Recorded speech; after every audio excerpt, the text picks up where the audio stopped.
2025 ukizingatia kuna upungufu wa watumishi na vitendea kazi. Swala Mheshimiwa Zahoro Mohamed Haji, mbunge wa Mwera, kama ifuatavyo. Serikali imejipanga na kudhamiria kuwa na uchaguzi huru na wa haki ambao viongozi watachaguliwa kutokana na uwezo wao wa kuwaongoza na kuwahudumia wananchi na sio kwa kuwarubuni wapiga kura kwa rushwa. Mheshimiwa Naibu Spika, katika kutimiza azma hii ya serikali, TAKUKURU imejipanga kudhibiti na kuzuia rushwa kabla, wakati na baada ya uchaguzi mkuu wa mwaka 2025 kwa kutoa elimu kwa umma kwa kutumia njia mbalimbali kuhusu madhara ya rushwa katika uchaguzi, kufuatilia nyendo za wagombea na wapambe wao kwa lengo la kuzuia vitendo vya rushwa, kukusanya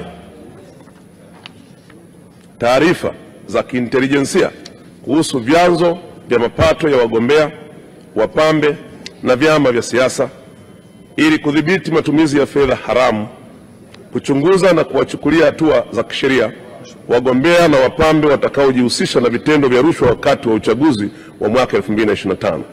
Mheshimiwa Naibu Spika, mwaka 2023-24 serikali iliwezesha TAKUKURU kuajiri watumishi 350, kununua magari 178 na vitendea kazi vingine ili kuimarisha utendaji kazi katika ngazi ya mikoa na wilaya. Serikali itaendelea kuiwezesha TAKUKURU kwa watumishi, fedha na vitendea kazi ili iweze kutekeleza majukumu yake ya kuzuia na kupambana na rushwa hapa nchini. Mheshimiwa Zahoro. Nakushukuru Mheshimiwa Naibu Spika, pamoja na majibu mazuri ya serikali na kwa sababu waheshimiwa wabunge wataendelea kuwepo hapa kwa miezi mitatu inayokuja, lakini bado mazoezi kule kwenye majimbo yao yanaendelea kufanyika, na kwa sababu serikali imesema kwamba mwaka 2023-24 imeajiri watumishi 350. Je, mimi naitwa Juma, mmiliki wa magari ya usafirishaji wa mizigo na abiria. Natumia bima PAP kwa sababu inaruhusu kuweka TIN namba yangu wakati wa kununua bima. Inafanya iwe rahisi kudai vati kutoka TRA kwa kutumia hati hiyo ya bima. Uwezo wa kupata mkopo bwana.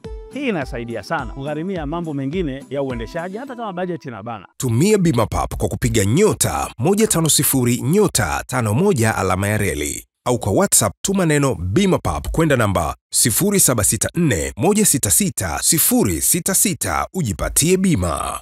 Bima PAP, urahisi wa maisha.